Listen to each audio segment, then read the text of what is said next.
as it is 6:04. Thank you everyone for coming tonight.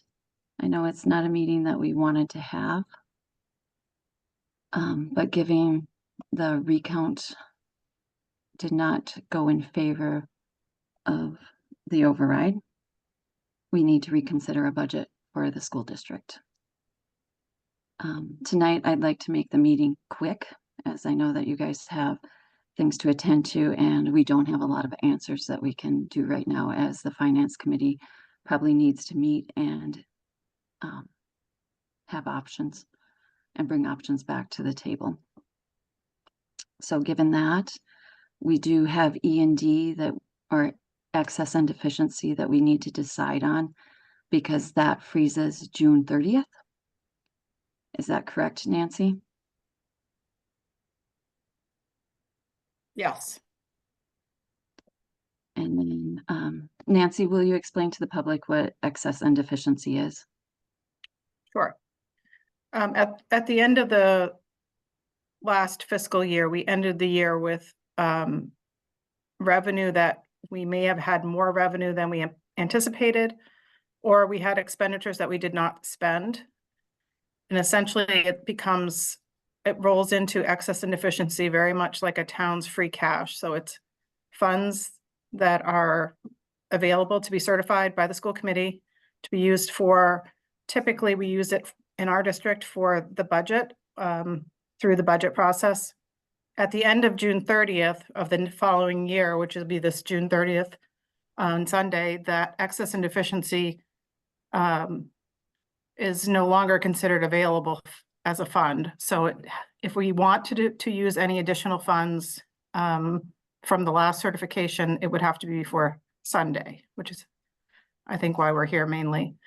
A new certification would happen after this FY24 closes out, and if there's excess and deficiency for next year, it would probably be voted somewhere around January, February, right before the FY26 budget is approved or voted. So I think the committee's decision tonight is whether to continue, whether to use additional E&D to support the FY25 budget. Right now we had voted to use $2,045,000 of our $2,006,000, approximately $2,600,000. I get the right number here. There's 2.674,100. Oh, thank you.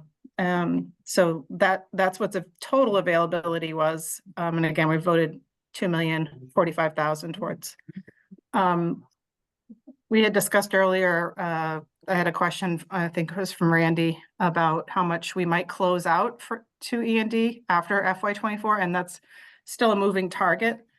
I anticipate approximately 1.1 million in excess expenditures, depending on how all the final bills come. Between now, we're allowed to legally pay July 15th. So those bills, some of them haven't even arrived yet, but theoretically we have them accounted for. It's just going to be a little bit of a moving target. So I'm estimating around 1.1 million in excess that would go back to E&D. And out of revenue, there's been a few lines that had additional funds that came in that we were not anticipating. And that's approximately 340,000 or so, 350,000 probably by the time we have the final revenues in. So somewhere between 1.4 million and 1.5 million would roll back into E&D when we certify for next January. So we would have that much, if there's nothing left in E&D at the end of this year because we vote the entire amount, we would have approximately, that much in E&D for the next certification. So that essentially that would leave us with going into the 26 budget with a shortfall right away if we don't have the full amount of the E&D available that we had this year. Right, because we're using one. Sorry, that was long-winded, but I hope it was helpful. I think so. To the new members, I think it needed to be explained into the public as well. Yeah, it is confusing. So on July 1st, the school district will enter what is a 1/12 budget. Now, Nancy, would you explain that to everyone as well? Yes, so. You talked to them today. Right, I did talk to them today, this afternoon, actually. So they go through a process of looking at our FY24 budget and the FY25 budget that's pending or is not approved. And what they will do is certify for July, August, for the rest of FY25, because there's no budget approved right now, we don't have a budget starting July 1st. So they will certify a number which will be equal to roughly the FY24 budget divided by 12. Now, there's a few caveats they'll be looking at. And again, I think initially for July and August, they'll be looking at, there's not going to be really a major issue with that because there's no large payroll payments to be made.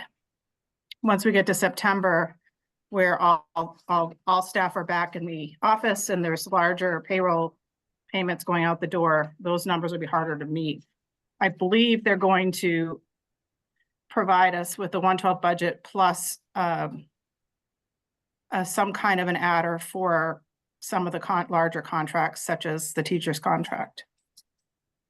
So that number might not be exactly 1/12 of FY24, but it shouldn't be, like I said, it shouldn't be a problem for July or August because those numbers are typically smaller.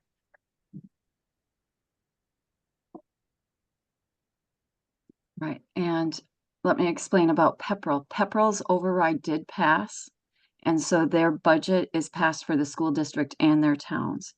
So when we would propose a new budget going forward, they would lower what they pay the school district. Is that correct? Am I correct in saying that? If we lower the budget? Yeah, depending on what the final assessment is, they may have more appropriated in the school line than they need, in which case they don't have to pay us that, they would just pay us the assessment that's due. So they could end up, they would have a number of choices. They could end up doing some kind of a town meeting adjustment at a future date, or they could end up just leaving it and it'd roll into their free cash. That's really up to them as far as how they handle that. Yeah. And so it is Townsend and Ashby that we would have to work with and figure out an assessment for them. All right. That being said, does anyone have anything else to add? Or any explanation on anything?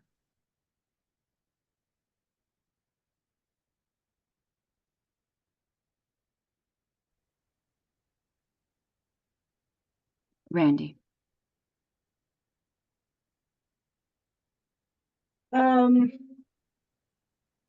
You probably already answered this, but I'm thinking, sorry, my mind is all over the place, Nancy. When do we find out the exact, when did you say we find out the 1/12 budget? They'll be working on that. Actually, she's working on it now and she had a few questions for me. So on Monday, I have to respond to her questions. And she'll then, I don't anticipate it'll be very long before we have that number. Okay. As a side note, do we ever take the vote to borrow in anticipation of revenue? No, I don't believe so. All right, is that something that we need to do? We should probably do it. Maybe we could do it, certainly do it at the next school committee meeting. Doesn't have to be tonight. Okay, I didn't know if you were going to need that for July if we're going to a 1/12 budget. No, I mean, what that borrowing in anticipation of revenue allows us to do if we run short of cash in any given month, we have the authorization to do a borrowing in anticipation of the revenue that's coming. We typically haven't needed to do that. I don't see us needing to do that.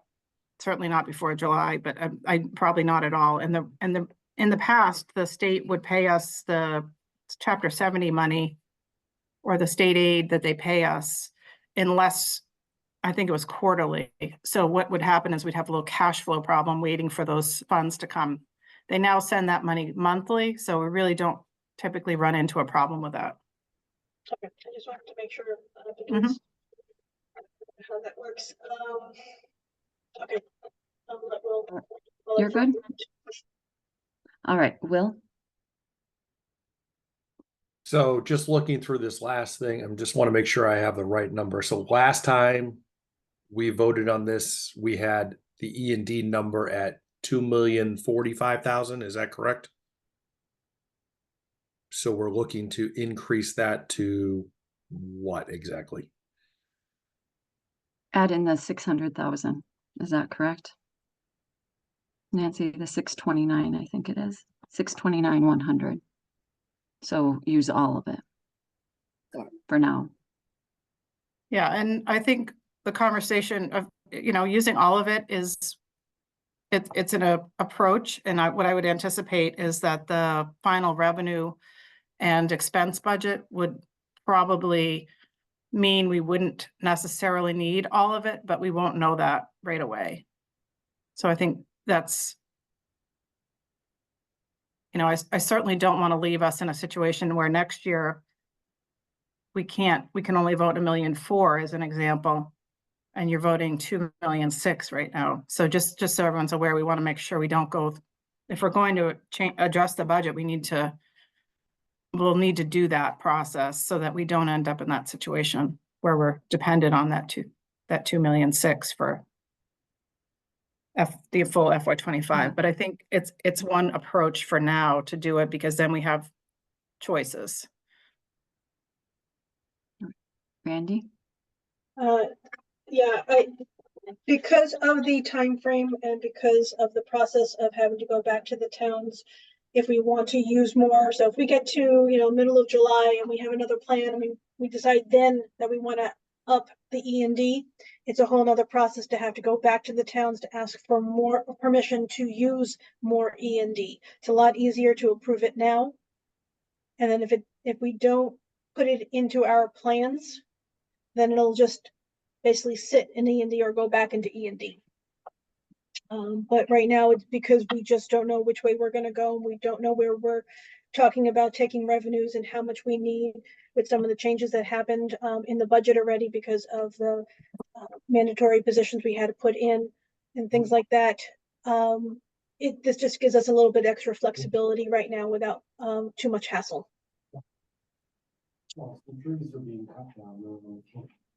I also had just one more sort of logistic part to this, which in talking to Department of Ed this afternoon, when we vote the E&D amount to add that to support the FY25 budget, we have to recertify that to the member towns. So within 7 days, I'll need to tell the towns that there's a change in their assessment. Confusing part about that is I can't wait until I believe the person I was speaking to didn't believe we could wait until the 25th to certify it to the town. So theoretically, we would certify the change in the assessment letters to the towns for the E&D change. And then if there's any other budget changes that get implemented, say in time for the next school committee or thereafter, we would then recertify again.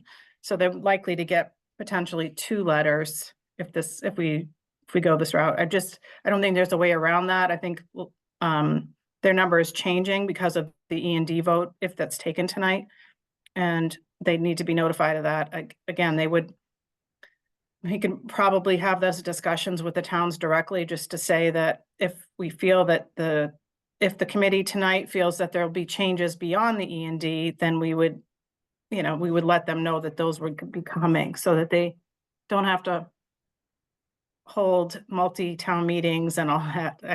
They have a 45-day window to respond once the school committee takes a vote. So it is a little tight, sort of awkward to vote the E&D now and then do another change in the budget. But I guess it's kind of what we have at the moment. Randy, before you ask your question, is there anyone else in the committee that has a question? Not that I want to stop you, Randy, but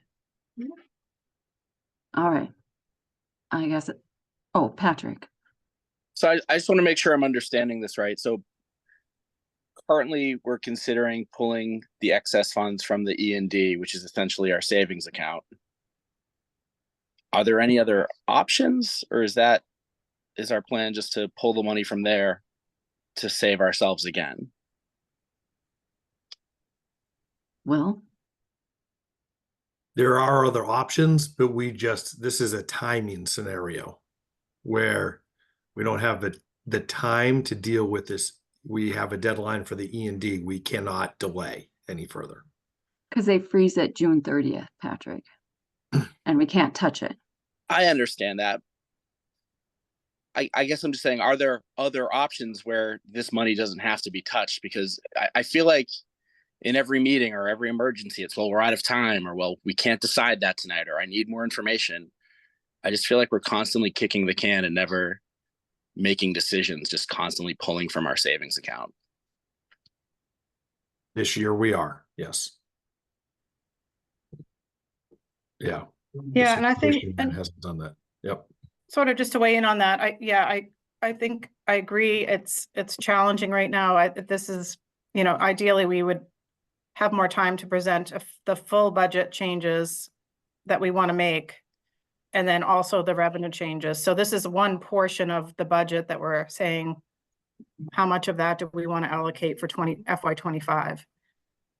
And, I think certainly from my perspective, I'll do everything I can to roll as much into the E&D number so that the next certification isn't significantly less than we currently have, but I feel it's going to be less at this point. So which means we'll go into 26 with the potentially not having the money to put towards it, or having to make other choices at that point. So I guess, I don't love using the entire amount. There's also the possibility that when we go out to borrow and we will be borrowing in February for the high school project and the accelerated repair projects, we have a bond renewal. We'll be rolling that. They'll be looking at how much reserves we're using to support the budget. I can't promise they're not going to look at that. They're definitely going to look at it, and they're going to be able to tell that we've used all of the E&D. And again, we can explain it has an explanation. It's just, they still may look at that as, you're using reserves to cover your budget. If nothing else changes, if something else changes, well, as we go along and we decide we're going to make some other changes, say to the budget numbers, then they'll see that as well. So it's a story that we're telling when we do go out to borrow about how the district is positioned. And that doesn't really change anything other than potentially it costs more to borrow the money. So it could make the payments higher. That's just an aside. It shows the wealth or how healthy a district is with more E&D is what Nancy means. Yes, Listening to yes, and they look at all the reserves in general. They'll look at the capital stabilization fund. They'll look at the E&D and any other, accounts that exist that are sort of available. They don't spend a lot of time looking at revolving funds, so that's not really having funds and money in a revolving fund doesn't really change the way the bond rating would go. All right, Randy. Anyone else before you go, Randy? Just hang on.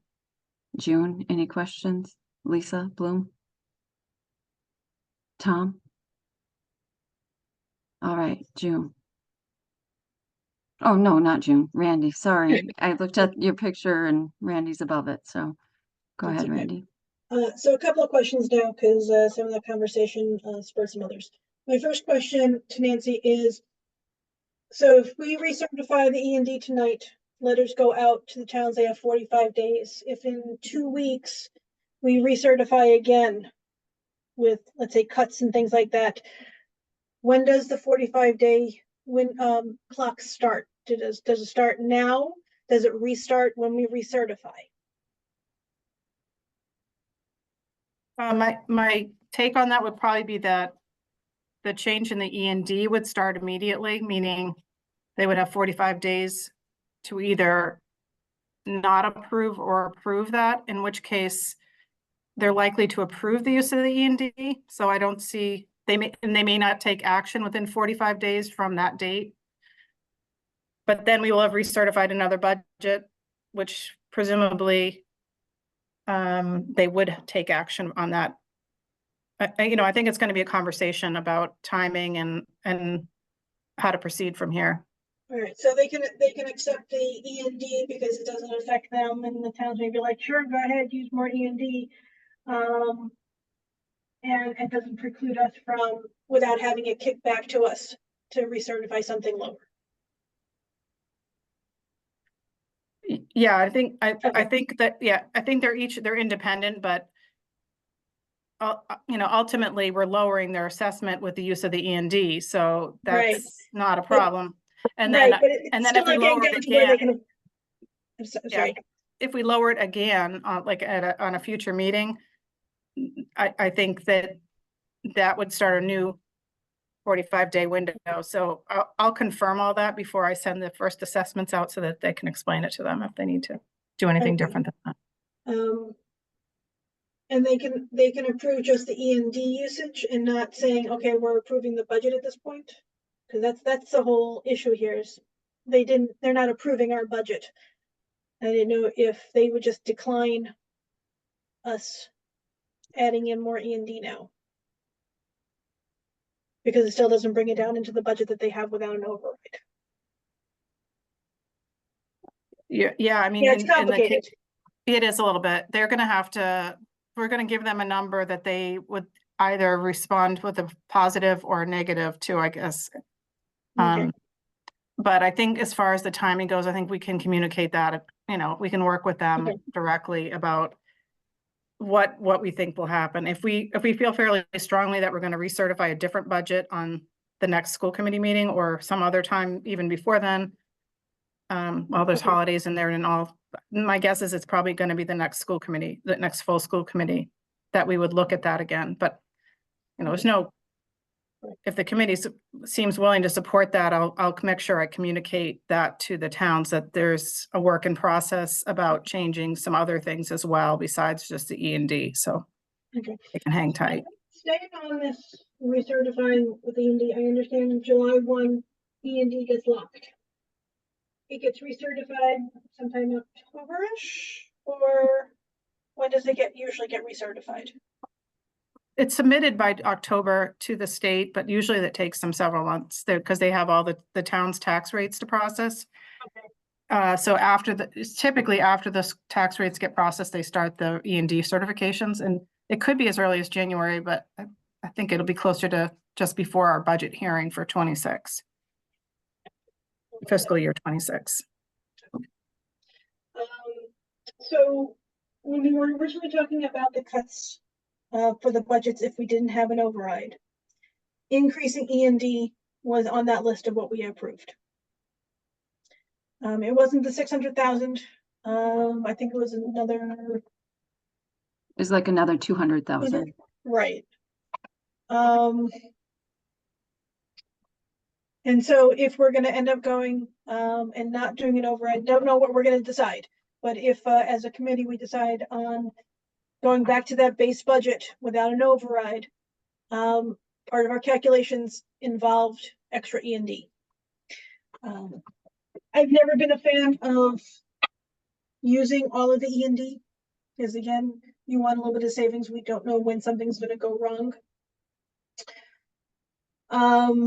That said, these are not normal times. But we just really don't have a lot of other places to take it from.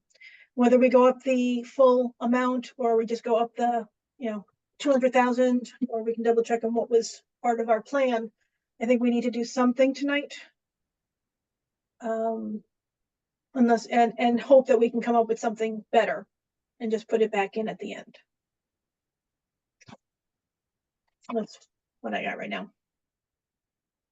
All right. Patrick, I saw you raise your hand. I think Nancy answered my question. I think I kind of thought it through myself and sorted it out. I think I'm good. Okay.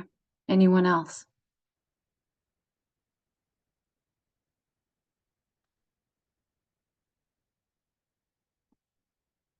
All right. Decision time. Does anyone have a motion to make? Oh, Will has a question. No, Are you making a motion? yeah, I'd make the motion. We amend the E&D to $2,674,100. Second. That was Will and June. I'm just asking for clarification with Nancy Haynes. When we met earlier this week, did you want to just do a motion to authorize the use of an additional amount? Or are you I mean, okay with it could- authorizing a whole new amount? I think it could go either way, Okay. as long as it's clear. So what Will, I believe, motioned is that we're amending the vote for this budget, the FY 25 budget, to use that 2,074,100, which is the entire balance of the E and D. We had done the difference in the increase as long as the verbiage is the same. I think what Will did was okay, Robin. so Okay. I'm trying to I just want to make sure what we have is right. All right. I mean, everyone realizes we're not doing an additional 2,674,000. We're using the total will be the 2,674,000. All right. Is Do I need everyone to clear? correct that then? Is that what you need me to do, Robin? No, we're good. Thank you, Will. I just was looking for clarification. Thank you. Okay. All right. So let's vote. Will, Yes. Randy. Randy, I forgot I was on mute. Sorry. Yes.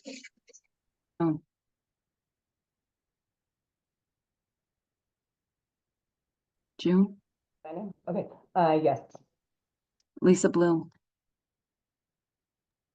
Yes. Patrick McPhillips, No. Tom Casey. Yes. Did I get everyone? And myself is yes. All right. Will you schedule a meeting for finance this coming week? Yes, I will. Robin, we'll get together and do that. Yep, Thank you. we just need to, we need 48-hour notice to post, so. Okay. Could we lock in a date potentially now? Because it's the fourth week, so it's gonna have Monday, Tuesday, Wednesday. So if we wait till Monday to plan it, it's happening Yeah. Wednesday. If we post Monday, it can happen on Wednesday, but I would need to post in the morning. I would need to post, if it's at 8 in the morning, I need to post before 8 on Monday morning. So just let me know and I'll make sure it's done. All right. I'll send you an email. Okay, great. And then if everyone can give me dates and times, just send me an email about availability the following week. And we'll schedule in another school committee meeting to discuss what finance has come up for options. June? Before we end, I was just wondering if we're allowing public comment today. I know it wasn't on the agenda, but I know It's not- someone signed up. It's- So I wasn't It- sure. Yeah, we're not gonna do it tonight. I think it's not on the agenda, so Okay, I just wanted to point that out. thank you, June. All right, so let's give everyone some time back tonight. I will take a motion to. I make a motion to adjourn. Thank you, Will. Second. Randy is second. Will, Yes. Randy, Yes. Lisa Bloom, Yes. June McNeil, Yes. Patrick McPhillips, Yes. and Tom Casey, Yes. and myself, yes. Good night, everyone, and thank you for your time. Right.